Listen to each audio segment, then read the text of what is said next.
Mudando de assunto agora, o Fundo JBS pela Amazônia, criado em 2020, anunciou uma nova rodada de investimentos na região. Essa segunda rodada ela vai apoiar 7 iniciativas relacionadas às áreas da ciência e tecnologia.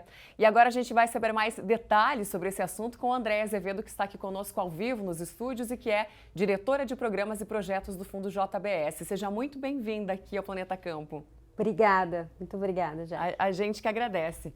Bom, Andréa, antes da gente começar a falar aí dessas novas ações, do Fundo JBS, eu gostaria que você compartilhasse com a gente um pouquinho do que é que já foi vivido até agora, Começou lá em 2020, como eu disse, o que já deu para perceber aí nessas ações apoiadas pelo projeto e qual que foi o impacto delas? Dá para mensurar isso? Então, muito obrigada pela oportunidade, em primeiro lugar, a gente agradece em nome do Fundo. Com certeza, esses primeiros 2 anos, foram de muita aprendizagem. A Amazônia, ela é complexa, ela não tem problemas, não tem questões simples, E, de fato, não existe uma solução única. Então, eu digo que a gente tem diversas Amazônias. Você tem a Amazônia que tem a floresta em pé, que é um tipo de solução para a Amazônia que está mais consolidada, e tem outro tipo de solução para aquela que sofre pressão ainda por desmatamento, Então, essas são as 3 grandes, vamos dizer, Amazônias. Então, a gente trabalhou bastante nessa Amazônia conservada, com o que a gente chama de bioeconomia da floresta em pé, tentando gerar valor para esses produtos, essas cadeias, sobretudo para produtos oriundos da biodiversidade amazônica. E também muito ligado com o agricultor familiar, vocês conseguiram ao longo desse tempo capturar esses projetos, essas iniciativas, trabalhando com iniciativas que aliam, por exemplo, a pecuária de cria, com restauração de florestas, com produção de cacau, agrofloresta. Então, a gente aprendeu muito, eu diria que, assim, principais aprendizados. São ações de longo prazo, são ações que demandam, além de iniciativas privadas, de filantropia, de investimento, ações de Estado, Ações de política pública e também a gente aprendeu no fundo que a gente tem que trabalhar com quem está na Amazônia. Isso é muito importante, com organizações, associações, cooperativas, pessoas que estão ali e que conhecem aquela realidade. Bacana.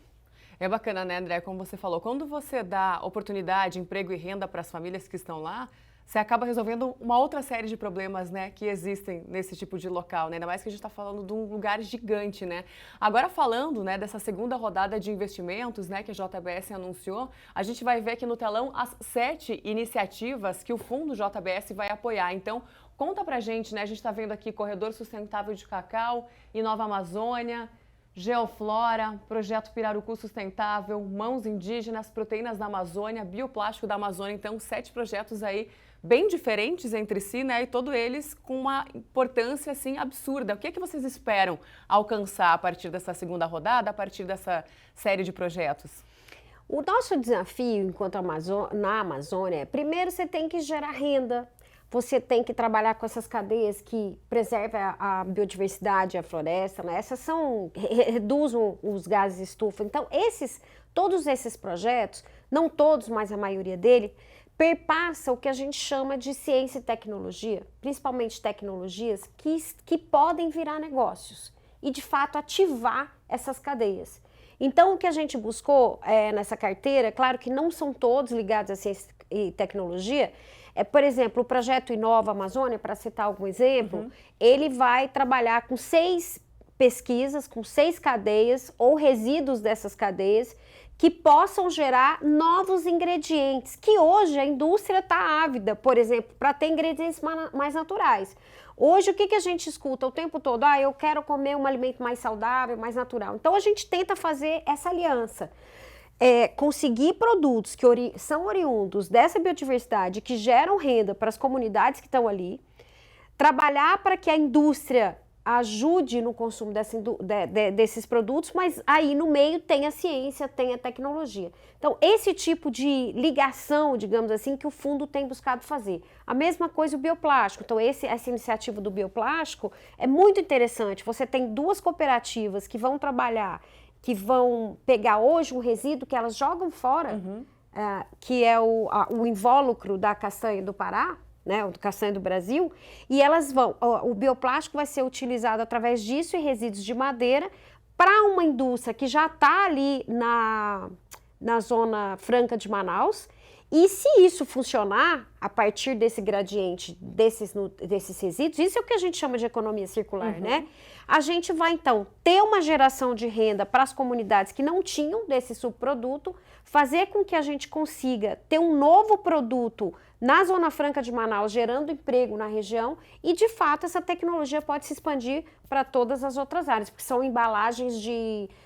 embrulhar, por exemplo, bancos de carro, são essas embalagens plásticas um pouco mais resistentes que embalam produtos, televisão, essas coisas, né? Muito bom. E dá um destino também para uma Então coisa que antes era um problema. Exato. Economia circular com geração de emprego, quer dizer, a gente precisa de mais iniciativas como essa. Bacana, André. Agora, 2 desses 7 projetos aí que a gente mostrou, eles acontecem em parceria com a Embrapa, né? Como é que funciona isso e quais que são eles?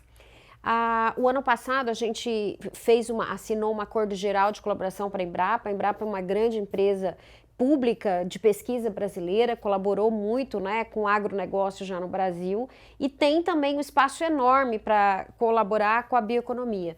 Então, a gente fez 2 parcerias agora com a Embrapa, um mais ligado a tecnologias sociais utilizadas na cadeia do pirarucu, que é um peixe amazônico, ele é um peixe muito, tem um manejo do pirarucu, que é um peixe muito pescado pelas comunidades tradicionais, e esse trabalho com a Embrapa vai gerar novos usos para os produtos do pirarucu. Então, por exemplo, o pirarucu em conserva e outras formas também de tratar o resíduo de água, por exemplo. Então, essa é uma das pesquisas, né, ligadas a essa cadeia do pirarucu, e a outra é ligada à medição da biomassa, que tem, sobretudo, para entender a quantidade de carbono.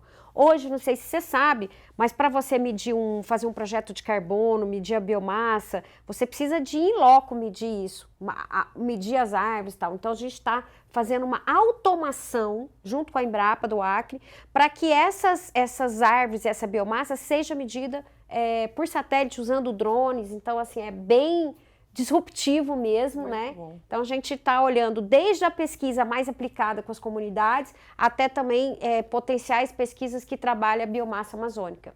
E só uma coisa já que eu esqueci de falar na primeira pergunta, a gente já nesse primeiro ano conseguiu alcançar mais de 2.000 famílias com os projetos. Então, claro que são projetos de mais longo prazo, projetos de 3, 5 anos, mas tem tido um engajamento muito importante porque, de fato, as pessoas querem oportunidade para produzir de maneira sustentável.